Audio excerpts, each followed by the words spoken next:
South ఇండియాలోనే biggest sorry store మన Varahi silks మన విజయవాడ ఎంజీ రోడ్ లో డిసెంబర్ 4వ తారీఖున ఘన ప్రారంభం.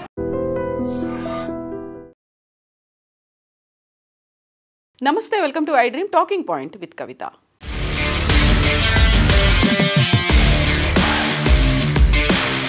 సాధారణంగా విమానాల క్యాన్సిలేషన్ లేకపోతే టైమింగ్స్ చేంజ్ అవ్వడం అనేది యూజువల్గా వర్షాలు పడ్డప్పుడో లేకపోతే చలి ప్రభావం ఎక్కువగా ఉన్నప్పుడో కనిపిస్తూ ఉంటుంది.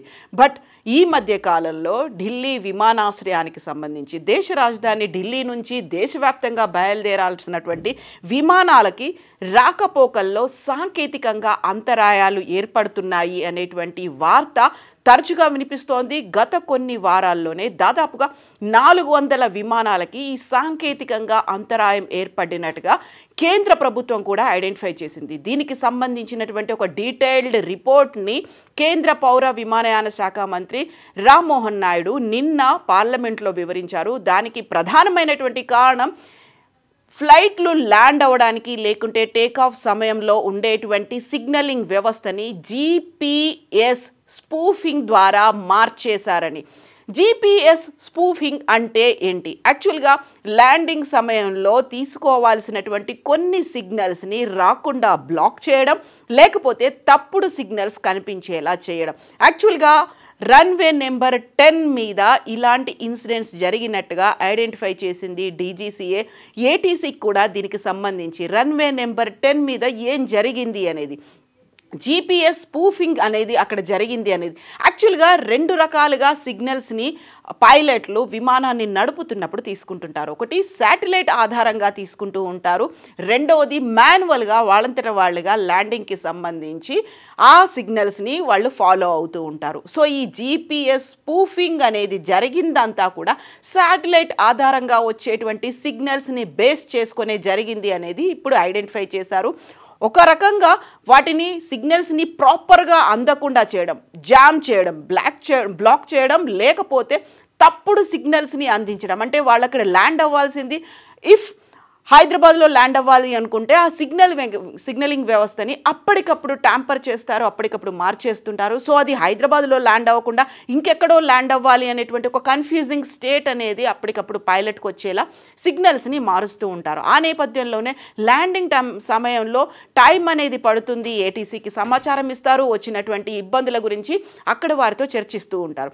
యూజువల్గా శాటిలైట్ ఆధారంగా ఇలాంటి ప్రమాదాలు ప్రభావం ఉండడంతో మాన్యువల్గానే పైలట్లు వాళ్ళు తీసుకోవాల్సినటువంటి సిగ్నల్స్ గురించి మాన్యువల్గా చెక్ చేసుకొని ల్యాండింగ్ అనేది చేస్తున్నారు. ఇది ఎక్కువగా ఢిల్లీలో జరుగుతోంది. దీంతో పాటుగా ఇమ్మీడియట్గా రద్దీగా ఉండేటువంటి ఇతర విమానాశ్రయాలు లైక్ బెంగళూరు కావచ్చు, చెన్నై, హైదరాబాద్, కోల్కతా విమానాశ్రయాలకు కూడా DGCA అలర్ట్ మెసేజ్లను పంపించింది. యాక్చువల్గా ఇలా GPS స్పూఫింగ్ అనేది ఎక్కువగా అమృత్సర్, జమ్మూ కాశ్మీర్, ఢిల్లీ వేదికగా జరుగుతున్నట్టుగా ఆ విమానాశ్రయాల్లోనే ఈ స్పూఫింగ్ అనేది జరుగుతున్నట్టుగా ఐడెంటిఫై చేశారు. దీనికి సంబంధించి గ్లోబల్ నావిగేషన్ శాటిలైట్ సిస్టమ్ని మార్చేందుకు ప్రయత్నాలు కూడా జరిగాయని కేంద్ర మంత్రి అయితే నిన్న పార్లమెంట్లో అనౌన్స్ చేశారు. రాజ్యసభలో పౌర విమానయాన శాఖ మంత్రి రామ్మోహన్ నాయుడు ఈ ఇన్ఫర్మేషన్ని వెల్లడించారు. దేశవ్యాప్తంగా వందల సంఖ్యలో, అంటే ఈ గత కొన్ని వారాల్లోనే 400 విమానాలకి ఇలాంటి సాంకేతికమైనటువంటి అంతరాయాలు ఏర్పడినట్టుగా ఐడెంటిఫై చేశారు. అది ఈ మధ్య కాలంలో విపరీతంగా పెరిగింది. ఫిబ్రవరి 2023 నుంచి ఈ ఇయర్ వరకు చూస్తే మొత్తంగా 467 విమానాలకి ఈ సాంకేతిక అంతరాయాలు ఏర్పడితే ఈ కొన్ని వారాల్లోనే 400 విమానాలకి ఈ అంతరాయం కలిగినట్టుగా ఐడెంటిఫై చేశారు. దీనికి సంబంధించి 10 నిమిషాల్లోనే సంబంధిత విభాగానికి ఇన్ఫర్మేషన్ని అందచేయాలి అంటూ DGCA విమానాశ్రయాలకు కూడా ఆదేశాలు జారీ చేసింది. విమానయాన సంస్థలు, పైలట్లు, ATCలకు directorate general of civil aviation DGCA ఆదేశాలను జారీ చేసింది. కోల్కతా, అమృత్సర్, ముంబై, హైదరాబాద్, బెంగళూరు, చెన్నై వంటి విమానాశ్రయాల నుంచి నివేదికల్ని తెప్పిస్తున్నారు. అందులోనూ ప్రధానంగా ఇప్పుడు మనం మాట్లాడుకున్నటువంటి ఈ విమానాశ్రయాల నుంచి నివేదికలు కూడా వస్తున్నాయి. అక్కడ కూడా ఆన్ అండ్ ఆఫ్ ఇలాంటి అంతరాయం జరుగుతుంది అనేటువంటి నివేదికలు వచ్చాయి. ఢిల్లీలో ఉన్నటువంటి ఇందిరాగాంధీ అంతర్జాతీయ విమానాశ్రయాల్లో కొన్ని విమానాలు శాటిలైట్ ఆధారిత ల్యాండింగ్ ప్రక్రియను ఉపయోగించినప్పుడు ఈ స్పూఫింగ్కి గురైనట్టుగా సిగ్నల్స్ అయితే వారికి అందాయి. వెంటనే అప్రమత్తమయ్యి మాన్యువల్గా యాక్టివేట్ అయ్యాయి అనే దాన్ని వెల్లడించారు. సంప్రదాయ పద్ధతులతో ల్యాండ్ అయిన విమానాలకి ప్రభావితం కాలేదు అనేది ఐడెంటిఫై చేశారు. దీంతో పాటుగా మిగతా విమానాశ్రయాలు, రద్దీగా ఉండేటువంటి విమానాశ్రయాలకు సంబంధించి అక్కడ గ్లోబల్ నావిగేషన్ శాటిలైట్ సిస్టమ్ని ప్రభావితం చేయకుండా చూడాలి అనే దానికి సంబంధించి ఇప్పుడు ఎక్కడెక్కడ జరిగింది అనే దాని మీద నివేదికలు అయితే తెప్పించుకుంటున్నారు. యాక్చువల్గా ఈ జీపీఎస్ అనే దానికి సంబంధించి ఇందిరాగాంధీ ఇంటర్నేషనల్ ఎయిర్పోర్ట్లో న్యూఢిల్లీలో జరిగింది. జీపీఎస్ అనేది రన్వే నెంబర్ 10 మీద జరిగింది. దాని తర్వాత ఈ క్వశ్చన్ అనేది యాక్చువల్గా ఏం జరుగుతోంది, ఇది నిజమేనా, స్పూఫింగ్ అనేది జరిగిందా అనే దానికి సంబంధించి ఆంధ్రప్రదేశ్కి చెందినటువంటి ఎంపీ నిరంజన్ రెడ్డి వేసినటువంటి క్వశ్చన్కి Rammohan Naidu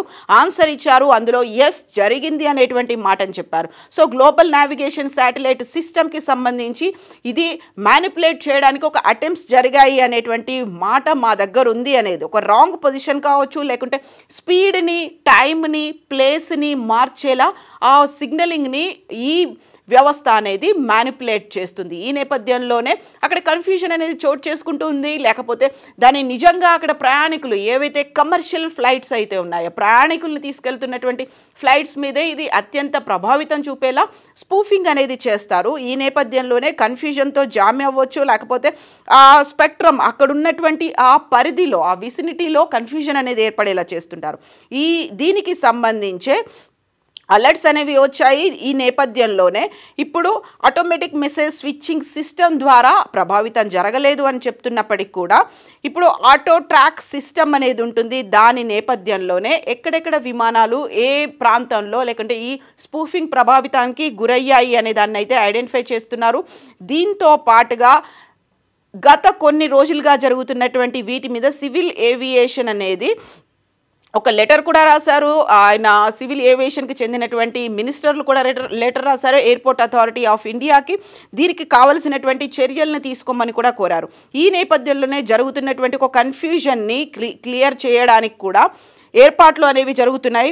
what exactly GPS spoofing అనేది ఎలా వర్క్ చేస్తుంది, దీనికి సంబంధించినటువంటి కీలకమైనటువంటి ఇన్ఫర్మేషన్ ఇది వేరే ప్రదేశంలో లేదా సమయంలో ఉన్నాయని నమ్మించేలా ఒక సైబర్ ట్రాక్ ద్వారా దాన్ని తప్పుదారి పట్టించడం, ఒక మ్యానిపులేట్ చేయడం, నకిలీ సంకేతాలను చట్టబద్ధమైనటువంటి ఉపగ్రహాల నుంచే వస్తున్నట్టుగా, మనమంతా శాటిలైట్స్ మీద డిపెండ్ అవుతున్నాం కాబట్టి ఏవైతే ఆథరైజ్డ్ అథెంటిక్ ఉపగ్రహాలు ఉన్నాయో వాటి దగ్గర నుంచే ఈ సిగ్నల్స్ వస్తున్నాయి అనేలా జీపీఎస్ స్పూఫింగ్ అనేది జరుగుతుంది.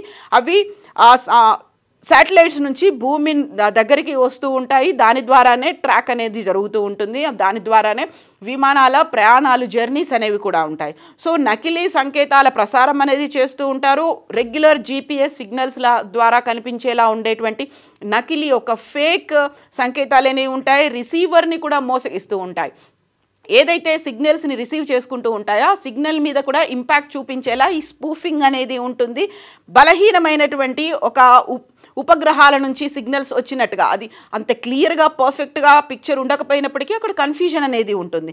ఆ తర్వాత తప్పుడు డేటా అనేది కూడా చూపిస్తూ ఉంటారు. అక్కడ ఉన్నటువంటి ప్లేస్, టైం అనేది ప్రాపర్గా ఉండకపోవడం, ఎట్ ద సేమ్ టైం స్పీడ్కి సంబంధించి కూడా ఇంపాక్ట్ అనేది దాని మీద కనిపిస్తోంది. సో నావిగేషన్ వ్యవస్థల మీద ఇది విపరీతమైనటువంటి ప్రభావం కనిపిస్తుంది.